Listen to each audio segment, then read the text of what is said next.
합니다.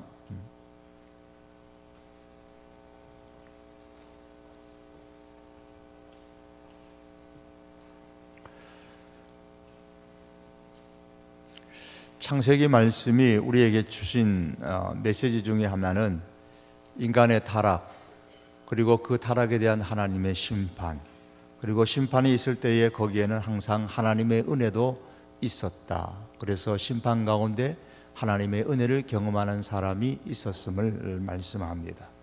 아담과 하와 때도 그러했고, 노아 홍수 심판 때도 그러했고, 바벨탑 사건 이후에 있었던 바벨탑 심판 가운데서도 그러했습니다. 노아 홍수 때를 보면 노아 가족이 방주에 들어간 때는 노아 600세 되는 둘째 달 10일입니다.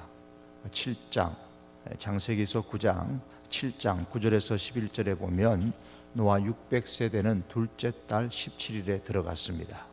그리고 40일 주야로 홍수가 내렸고, 물이 땅에 넘치는 기한이 150일이 되어졌고, 방주의 뚜껑을 열어본 때가 601년, 즉 노아 601세 첫째 달 초하루라 그랬습니다. 그리고 노아 가족이 방주에서 나온 때는 노아 601세 둘째 달 27일입니다.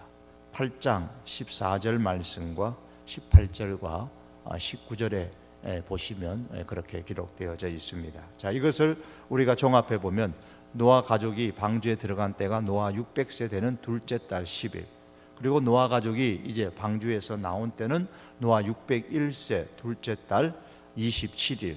그러므로 얼마 동안 방주에 있었습니까? 1년하고 10일 동안 노아 가족이 방주에 있었습니다.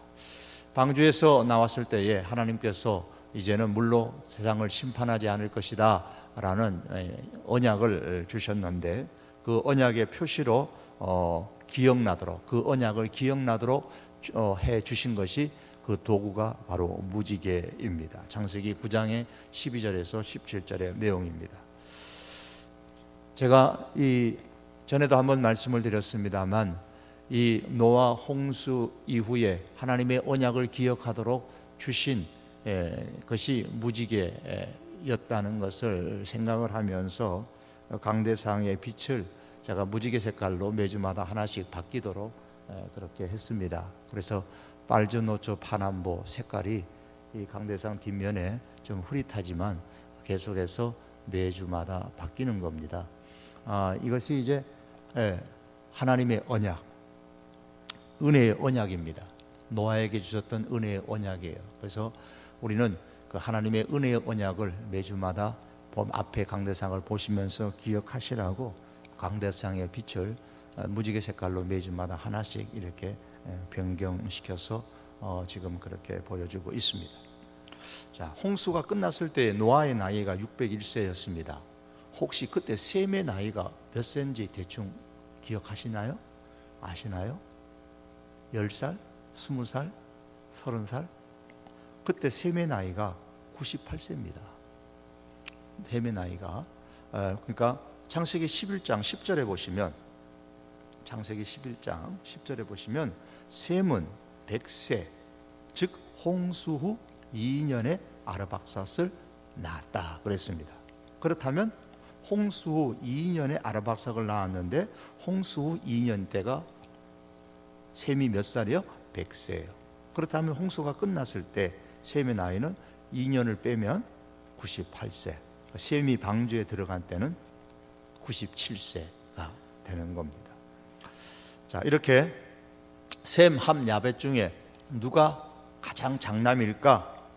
가장 큰 장남은 창세기 5장 32절에 보면 노아는 500세 된 후에 셈과 함과 야벳을 낳았더라. 셈, 함, 야벳을 500세 된 후에 낳았습니다. 그래서 노아와 셈의 나이의 차이가 몇 세냐면 503세예요.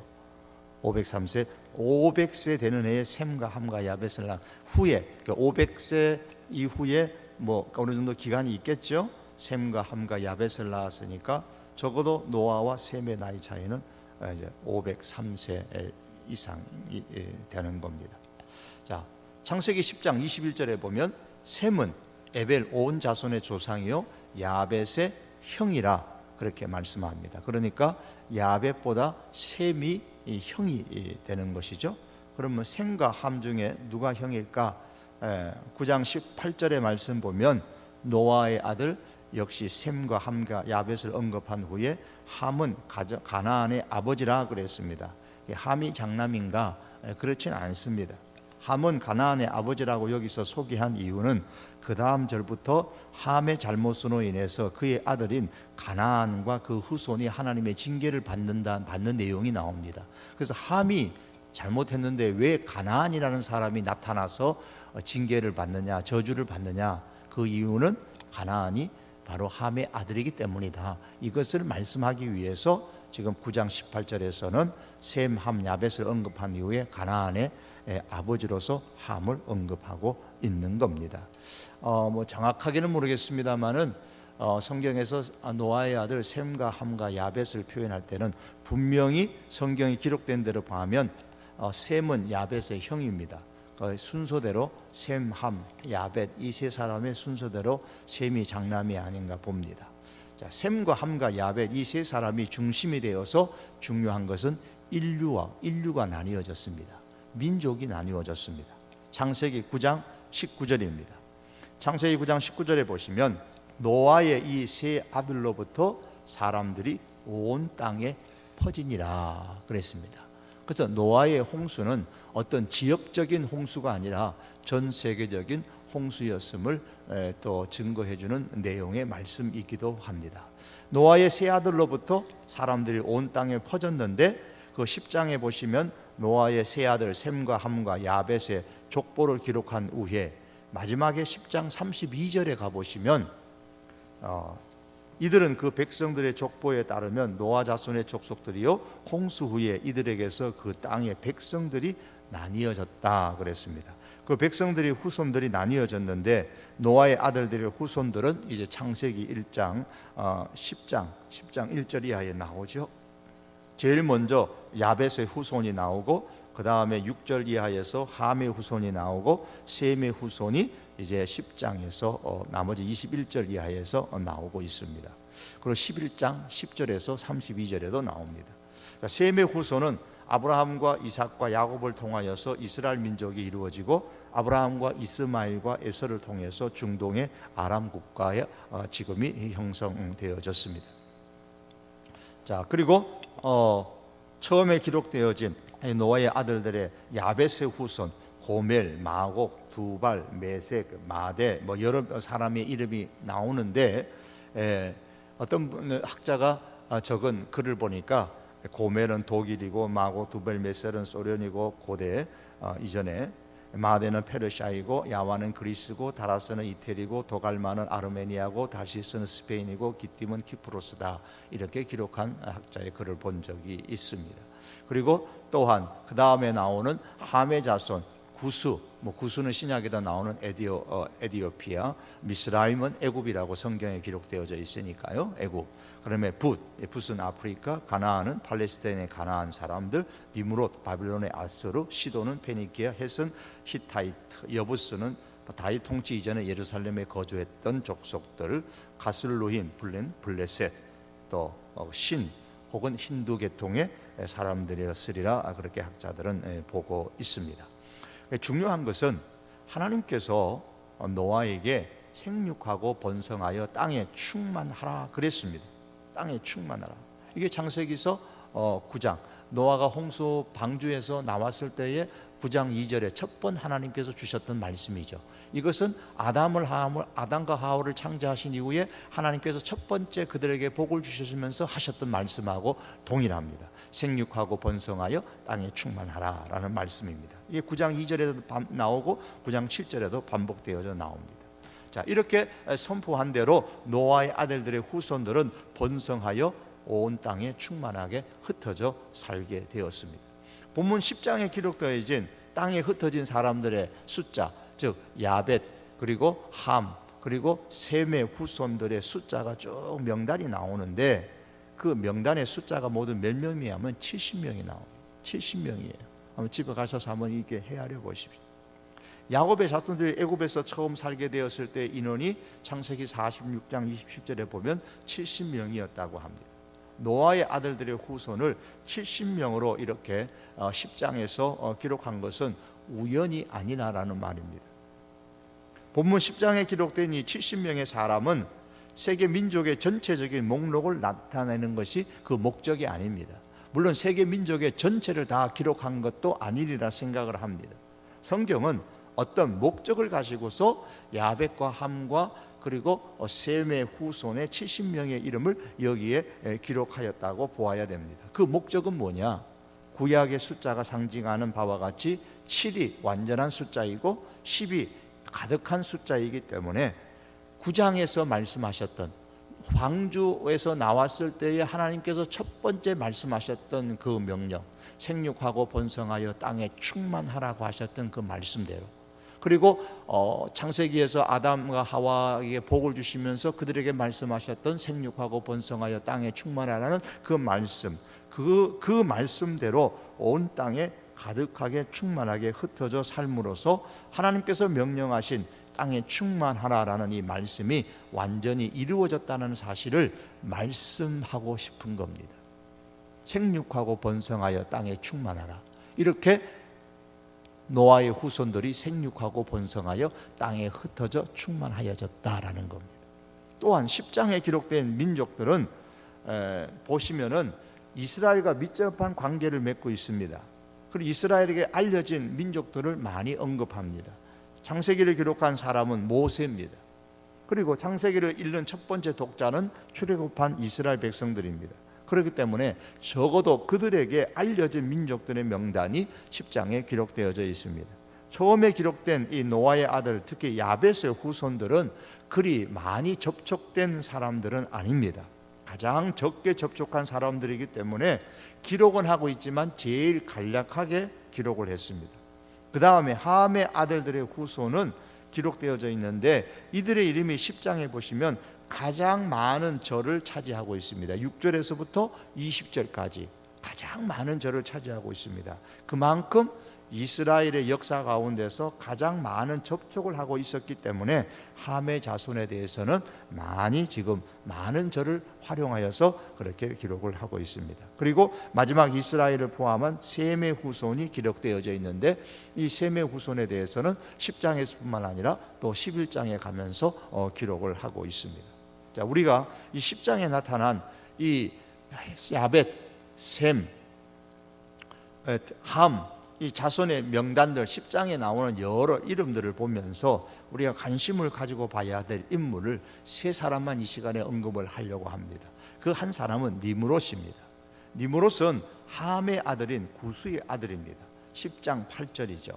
8절에 보시면 니므롯은 세상의 첫 용사라 그랬습니다. 힘이 센 장사다라는 말입니다. 그 시대 사람들이 부러워하는 영웅이라는 뜻입니다. 어떤 다른 번역 성경에서는 용사를 정복자로 그렇게 번역을 했습니다. 이 니므롯을 정복자로 번역한 것은 9절과 10절의 말씀을 볼 때에 적절한 번역이라고 볼 수가 있습니다. 9절에 보시면 그를 용감한 사냥꾼이라고 했습니다. 용감한 사냥꾼이라는 말은 아주 산에 가서 짐승을 잡는 그런 사냥꾼을 의미하는 뜻이 아닙니다. 사람을 사냥하고 그리고 땅을 사냥하여 도시를 세우고 나라를 건설하는 사냥꾼이라는 말입니다. 그런 의미에서 용감한 사냥꾼입니다. 즉 정복자인 겁니다. 그래서 니므롯은 그 시대에 있어서 전제 군주의 영웅적인 대접을 받는 그런 대명사인 겁니다. 오늘날로 말하면 과거 역사 가운데 히틀러와 같은 유대인을 학살하는 그 악과 잔인성을 뜻하는 대명사가 된 것처럼 니므롯 하면은 그 시대의 악을 나타내는 대명사가 된 것입니다.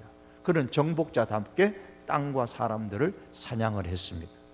10절 말씀에 보면 이제 그가 사냥한 땅에서 뭘 세웁니까? 나라를 세웁니다. 시날 땅에 바벨 그리고 에렉, 악각과 갈레를 정복하고 그 땅을 그의 왕국의 기초로 삼아가지고 그것을 발판으로 해서 왕이 된 니므롯은 이제 11절과 12절에 가면 니느웨, 르호보딜, 갈라, 레센을 점령하고 그 도시를 건설했습니다. 여기 나와 있는 니느웨는 모세 시대도 큰 도시였습니다. 이 성은 계속 성장하여서 요나 시대에는 3일길의 큰 성읍이죠. 니느웨 성읍이 우리 익숙한 단어입니다. 또한 그가 건설한 레센에 대해서는 12절 말씀에 보시면 큰 성읍이라 그랬습니다. 그런데 이 레센이라는 말은 굴레다, 제갈이라는 뜻을 갖고 있습니다. 성의 모습은 컸습니다. 요즘으로 말하면 대도시입니다. 그런데 그 안에 살아가는 사람들이 뭔가 굴레에 얽매여져 있는 듯한 그런 느낌을 받는 성이 바로 이 레센이라는 성입니다. 자유가 없습니다. 속박받고 굴레와 제갈 속에 갇혀져 있습니다. 그래서 레센은 대도시였지만 자유를 잃었습니다. 억압과 속박의 땅이고 거기에 살아가는 사람들은 자신이 만든 거대한 공간 속에 갇혀 살아가는 불쌍한 존재라는 느낌을 이 레센이라는 단어의 의미 속에 담고 있습니다. 그래서 겉으로 보면 굉장히 화려하고 큰 도시였지만은, 웅장했지만은, 그러나 그 도시에 살아가는 사람들의 마음이 황폐하고 그 영혼이 황폐하다는 것을 보여주고 있습니다. 사실 레센을 세운 이 니므롯은 반역이라는 뜻을 갖고 있습니다. 니므롯, 반역입니다. 9절 말씀해 보시면 그가 여호와 앞에서 용감한 사냥꾼이 되었다라는 말은 하나님께 보시기에서 기뻐하시는 그런 용감한 사냥꾼이다라는 뜻보다는 정복자인데, 어떤 정복자냐? 하나님 앞에서 반역하는 정복자, 하나님 앞에서 하나님을 반역하는 사냥꾼이라는 그런 뉘앙스를 갖고 있는 겁니다. 하나님 앞에서 반역하는 사람, 이 정복자가 건설한 대도시, 큰 성읍이 바로 레센입니다. 하나님 앞에서 반역하는 사람들의 특징이 무엇일까요? 하나님의 법 없이 살아가는 겁니다. 따라서 이들은 법 없는 사람이고 불법한 사람입니다. 데살로니가후서 2장 8절과 9절에 보시면 사단이나 그를 추종하는 세력을 일컬어서 불법한 자라 그랬습니다. 불법한 자가 사단의 역사를 따라 모든 능력과 표적과 거짓 기적과 불의의 모든 속임으로 멸망하는 자들에게 임한다라고 말씀을 합니다. 이 니므롯은 그 시대에 사단의 역사를 따라 능력을 행하는 정복자요 용감한 사냥꾼이었습니다.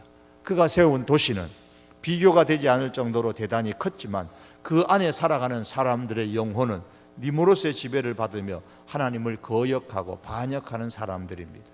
레센의 사람들은 높은 성읍을 쌓아서 자신들을 보호하고 그리고 남을 정복을 했지만은 하나님께로 향하는 하늘 문은 닫고 살아가는 사람들입니다. 그들은 보다 높은 나라를 건설하고 보다 높은 성을 쌓아서 보다 큰 대도시를 만들어서 성공하기 위하여 살았지만은, 그러나 그들의 마음은 하나님을 멀리 떠나 있는 그런 사람들, 그런 도시였습니다. 여러분, 우리가 역시 서울이라는 이 대도시 속에서 생존해야 합니다. 대도시의 특징 가운데 하나는 쫓기는 삶입니다. 뭔가 모르게 소도시나 시골보다는 굉장히 쫓기는 삶이라는 느낌을 지어버릴 수가 없습니다. 또 그래야만 생존하고 살 수 있는 도시이기도 합니다. 이 서울을 비롯한 이 인근 위성도시들이 다 그러합니다. 그러하기 때문에 자칫 쫓기는 우리의 그 바쁜 삶 때문에 우리가 하나님을 우리의 삶에서 밀어낼 가능성이 대단히 많은 도시가 바로 또 대도시고 이 대도시의 위성도시인 것입니다. 대도시에서 행복하고 성공하고 남보다 멋있는 모습으로 살아야 한다는 그런 강박관념에 짓눌려서 바쁘게 살아가다 보면 하나님을 포기하고 신앙을 포기하고 살아가는 사람들이 참 많이 있습니다. 하나님을 믿어도 단순히 내 행복과 성공의 또 다른 방법으로 이용하는 사람들도 많이 있습니다. 내 삶의 니므롯과 같이 레센의 거대한 도시를 쌓기 이전에 하나님께로 향하는 하늘 문을 우리는 열어 놓을 수 있어야 됩니다. 아무리 대도시에 살아가면서 우리가 바쁘게 살지 아니하면 남들을 쫓아갈 수 없고 남들만큼 살 수 없다는 그런 강박관념 속에서 우리가 살아갈지라도 우리가 반드시 이 대도시 속에 살아가는 속에 하나님을 향한 하늘의 문은 꼭 열어두고 살아갈 수 있기를 바랍니다. 레센이라는 대도시에서 잘 살게 되었다는 그 이유로, 레센이라는 대도시에서 행복하게 살아야 한다는 이유로 하나님을 우리가 무시하고 하늘 문을 닫고 살아가는 어리석은 니무롯과 레센 도시의 사람과 같은 그러한 우리 상황에 처하지 말아야 할 것입니다. 또 다른 한 사람은 가나안입니다. 그 역시도 함의 네 아들들 중에 한 사람입니다. 그의 후손에 대해서는 10장 15절에서 19절까지 기록하고 있습니다. 가나안은 함의 아들로서 노아로부터 직접적으로 저주를 받은 그런 당사자였습니다. 그러나 노아의 저주의 말을 비웃기라도 하듯이 이 가나안은 가장 그 당시 그 지역에서 좋은 땅에서, 비옥한 땅에서 살았습니다.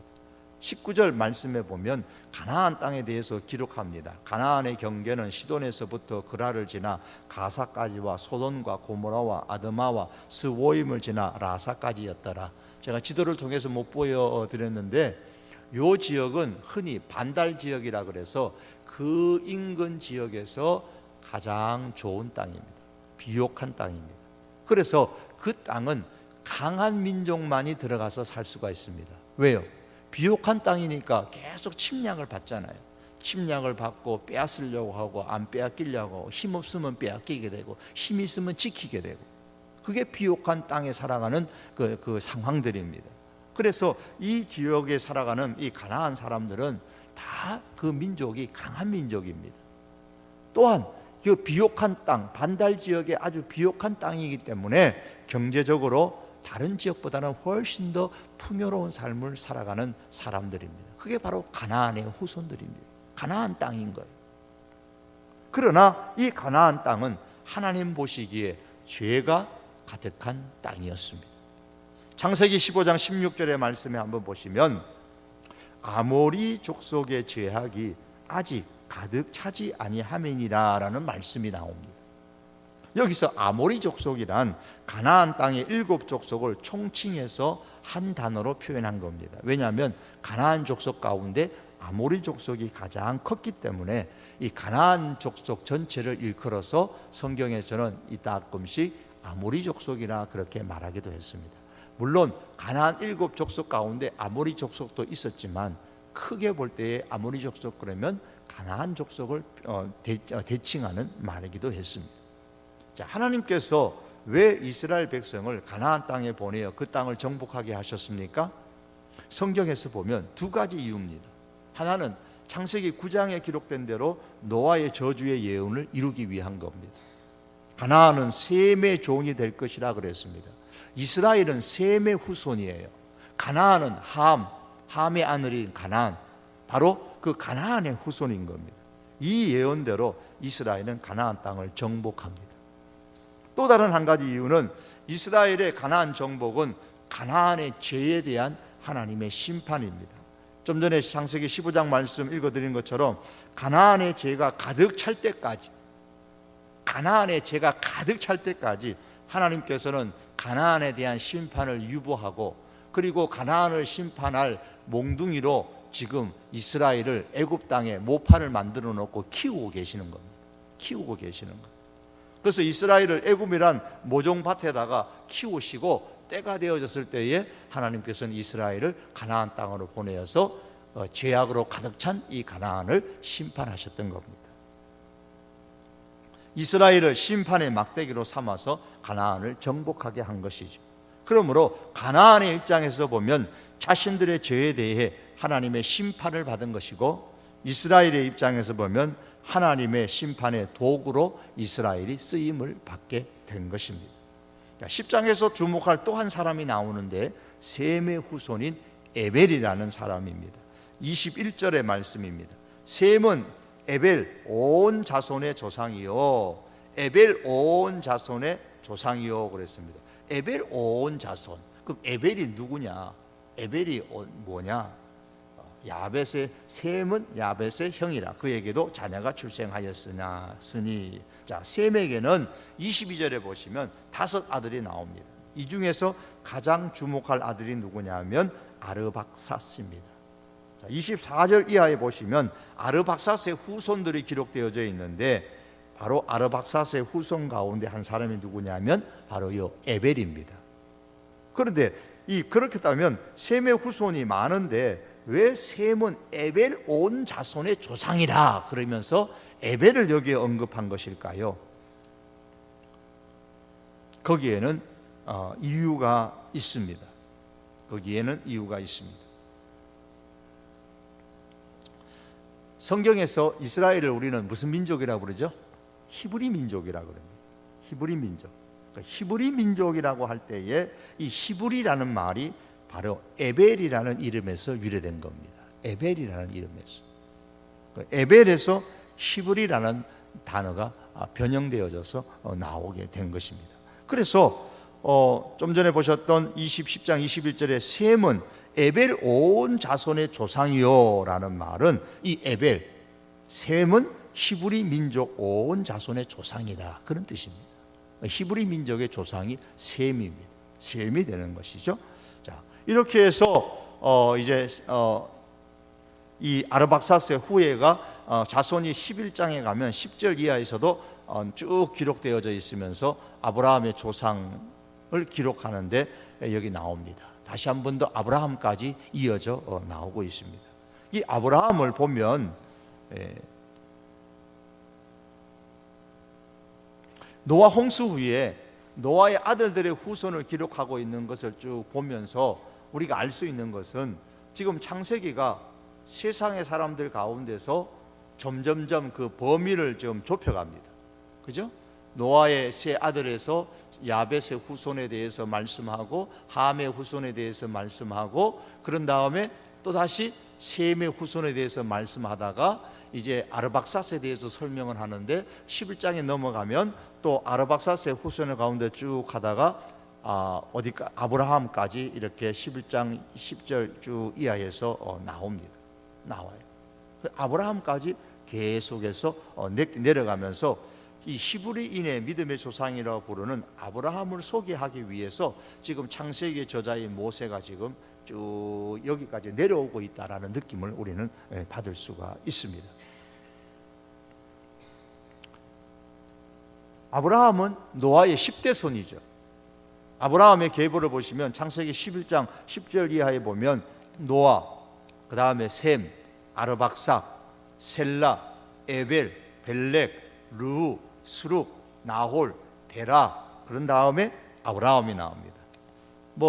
별도로 우리가 관심을 가져볼 것은 나이도 보면 노아가 950세까지 살고 셈이 600세까지 살다가 아르박삿이 갑작때 와가지고는 400대로 떨어집니다. 438세, 셀라 433, 에벨이 464. 그러다가 벨렉에 와서 나이가 뚝 떨어집니다. 그래서 239, 루 239, 스룩 230, 나홀은 뚝 떨어져서 148, 데라가 205, 100대 정도. 그리고 아브라함이 175세까지 삽니다. 그러면서 노아 홍수 때부터 이후에부터 나이가 수명이 엄청나게 이제 줄어드는 것을 우리가 볼 수가 있습니다. 자, 창세기 10장에서 노아의 세 아들의 후손들이 온 땅에 흩어져 땅에 충만하여 나라와 민족을 이루어 삽니다. 11장에 가면 그 중에 함의 아들인 시날 평지에 나라를 세웠던 니므롯이 하나님 앞에서 반역을 꾀하는 바벨탑 사건이 이제 일어나는 것을 소개하고 있습니다. 자, 그런데 하나님의 이 심판, 바벨탑 사건으로 해서 하나님의 심판이 있었지만 세상을 구원하시려는 그 하나님의 구원 계획은 포기되지 않고 계속됩니다. 그래서 세상을 구원하시는 계획 가운데 이제 아브라함을 부르러 가시는 내용이 이 11장에서 바벨탑 사건 이후에 나오는 겁니다. 아브라함을 구원하시기 위해서. 아브라함을 부르러 가시는 하나님의 손길, 하나님의 발길이 바벨탑 사건과 그로 인한 바벨탑 심판이 있었음에도 불구하고 계속해서 하나님의 구원은 지금 아브라함을 향해서 진행되고 있는 것을 우리는 11장에서 보게 됩니다. 그래서 하나님의 구원 계획의 중심 인물로 하나님께서 아브라함을 드디어 12장에 오면 부르죠. 하나님을 부르시는데 창세기 12장 1절과 2절의 내용입니다. 자, 그러면 하나님께서 바벨탑 사건 이후에 흩어진 그 백성들 가운데 갈대아 우르에서 아브라함을 택하신 이유가 무엇일까요? 수많은 사람들이 있었을 텐데, 사람이 많았잖아요. 그런데 성경에 기록되어 있는 10장과 11장에 나오는 사람들만 봐도 굉장히 많은데 아브라함을 택하신 이유가 과연 무엇일까라는 겁니다. 아브라함이 하나님의 택함을 받은 어떠한 특별한 것이 있었습니까? 없습니다. 아브라함이 택함을 받고 노아가 택함을 받은 기사를 우리는 성경 가운데서 보게 되는데 창세기 6장 8절에서 그러나 노아는 여호와께 은혜를 입었더라 그랬습니다. 노아가 특별히 하나님의 은혜를 입었기 때문에 홍수 심판에서 구원을 받을 수가 있었습니다. 그리고 여호수아서 24장 2절 하반절에서 3절에 보시면 이렇게 기록합니다.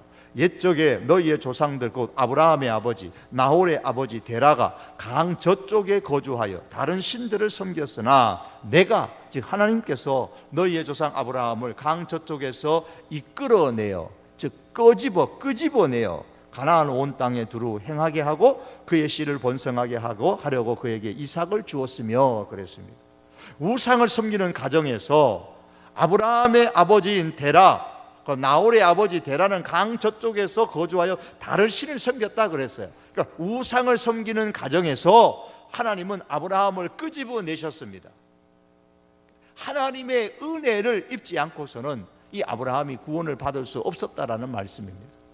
아브라함이 끄집어냄을 다 받은 것은 우상을 섬기는 가정에서 하나님께서 그를 끄집어낸 것은 하나님의 은혜였다는 말씀입니다. 여러분, 하나님의 은혜 앞에서 우리는 꼼짝할 수 없습니다. 제가 자주 쓰는 말 가운데 하나가 멍멍이는 짖어도 기차는 달린다. 기차는 달리는 것처럼 세상이 아무리 악해도 그래서 하나님께서 순간순간마다 하나님의 심판이 지역적으로 때로는 전 세계적으로 하나님의 심판이 있다고 할지라도 하나님의 은혜의 역사는 계속됩니다. 그 은혜의 역사 가운데 노아가 있었고 아브라함이 있었습니다. 그러나 그들뿐만 아니라 그 은혜의 역사 가운데 누가 있어요? 바로 저와 여러분들이 계십니다. 그래서 에베소서 2장 8절에서 바울은 유명한 말씀을 남겼습니다. 너희는 그 은혜에 의하여 믿음으로 말미암아 구원을 받았으니 이것은 너희에게서 난 것이 아니요 하나님의 선물이라. 하나님의 은혜의 선물로 말미암아 저와 여러분들이 구원을 받았습니다. 끄집어냄을 받았습니다. 어떤 환경 가운데 있었던 죄악의 환경 가운데, 멸망의 환경 가운데, 지옥으로 달려가고 있는 환경 가운데서 끄집어냄을 받은 사람들이 바로 저와 여러분입니다. 노아요 아브라함이었던 것처럼 말입니다. 하나님께서 이렇게 부르신 이유는, 끄집어내어 주신 이유는 세상을 구원하시기 위해서입니다. 이것을 에베소서 2장 7절에서는 그 은혜의 지극히 풍성함을 오는 여러 세대에 나타내려 하십니다. 하나님의 풍성한 은혜를 오고 오는 세대의 사람들에게 나타내도록 하기 위하여, 즉 구원을 이루기 위해서 하나님께서는 우리를 은혜를 베풀어 구원하셨다고 말씀합니다. 그리고 본문 창세기 12장에서는 복을 얻어 큰 민족을 이루기 위한 것이라 라고 말씀을 하고 있습니다.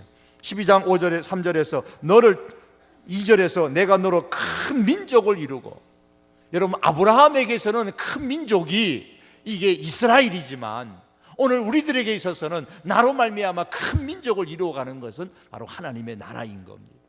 그리고 큰 민족을 이루어 무엇을 합니까? 3절 끝에 보면 너로 말미암아 복을 얻을 것이라 하신지라. 땅의 모든 족속이 너로 말미암아 복을 얻는데 이 복은 어떤 복이냐? 바로 구원의 복입니다. 아브라함을 불신앙의 가정에서 끄집어내어 믿음의 사람이 되게 하신 이유는 그를 통해서 하나님을 믿는 복을 얻는 큰 민족, 단지 이스라엘 민족이 아니라 이 땅에 하나님의 나라를 이루게 하려는 것입니다. 여기에 대해서 성경은 이제 마지막으로 제가 갈라디아서 3장 8절과 9절의 말씀입니다. 갈라디아서 3장 8절과 9절에 이렇게 기록합니다. 또 하나님이 이방을 믿음으로 말미암아 의로 정하실 것을 성경이 미리 알고 먼저 아브라함에게 복음을 전하되 모든 이방인이 너로 말미암아 복을 받으리라 하였느니라. 자, 바로 이 창세기 12장 3절 말씀을 사도 바울이 갈라디아에서 인용을 하고 있습니다. 그러므로 믿음으로 말미암는 자는 믿음이 있는 아브라함과 함께 복을 받느니라. 믿음이 있는 아브라함과 함께 받는 복이 무엇입니까? 의롭게 되는 복, 바로 하나님의 자녀가 되는 복, 구원의 복을 말씀하고 있습니다. 그러므로 여러분, 우리가 노아와 아브라함처럼 은혜를 받았다면, 우리가 끄집어냄을 받았다면, 우리가 이 은혜를 우리가 기억한다면 나로 통해 가능한 많은 사람들이 구원의 복을 받도록 우리는 힘써야 하는 겁니다. 그리고 나의 섬김과 우리의 섬김을 통해서 큰 민족이 이루어지는, 다시 말하면 하나님의 나라가 크게 만들어지는 역사가 있도록 그렇게 힘쓰는 우리 하나님의 사람들, 은혜 받은 하나님의 백성들이 될 수 있기를 주님의 이름으로 축복합니다. 기도하시겠습니다.